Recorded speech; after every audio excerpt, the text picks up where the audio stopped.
ঈদের দিন সকাল 7টা 3 মিনিটের সময় আমাদের 9 মাইল এলাকায় একজন ব্যক্তি তার পুত্র সন্তান 5 বছরের পুত্র সন্তান নিয়ে নামাজ পড়তে যাচ্ছিলেন।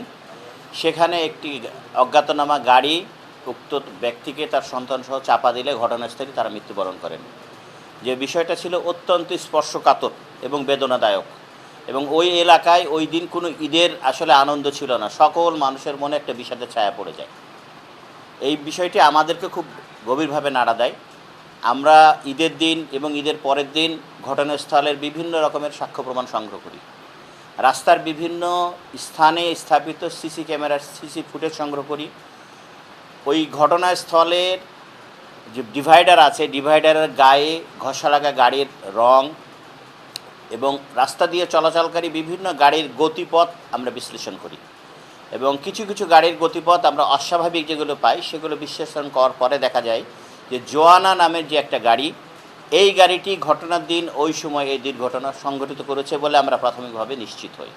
এবং আরও নিশ্চিত হই যে সেই গাড়ির চালক সে কিন্তু আর গাড়ি না চালিয়ে আত্মগোপনে আছে।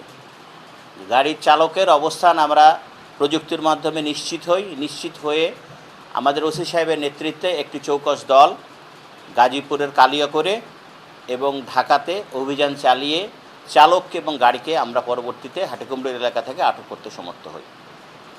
এবং পরবর্তীতে আরও আমরা যেটা দেখতে পাই যে গাড়িতে ঘষা লাগা এই সমস্ত বিষয়গুলোর প্রমাণ সে গাড়িতে রয়েছে। অর্থাৎ এই গাড়িটি সেই দিনের এই দুর্ঘটনা সংঘটিত করে চলে গেছে। দুঃখজনক হলেও সত্যি যে যিনি মারা গেছেন তিনিও একটি গাড়ির চালক। যিনি মারা গেছেন তিনিও নাবিল গাড়ির চালক, দীর্ঘদিন ধরে উনি গাড়ি চালনা করে আসছেন। আবার যিনি চাপা দিয়েছেন তিনিও একজন গাড়ির চালক। এই বিষয়টি কতটা বেদনাদায়ক যে একজন চালকের প্রতি আরেকজন চালকের সহানুভূতি বা কোনো রকমের তার প্রতি যে দয়া মায়া মমতার আমরা কোনো চিহ্ন প্রকাশ আমরা পাই না রাস্তায় যখন দেখি।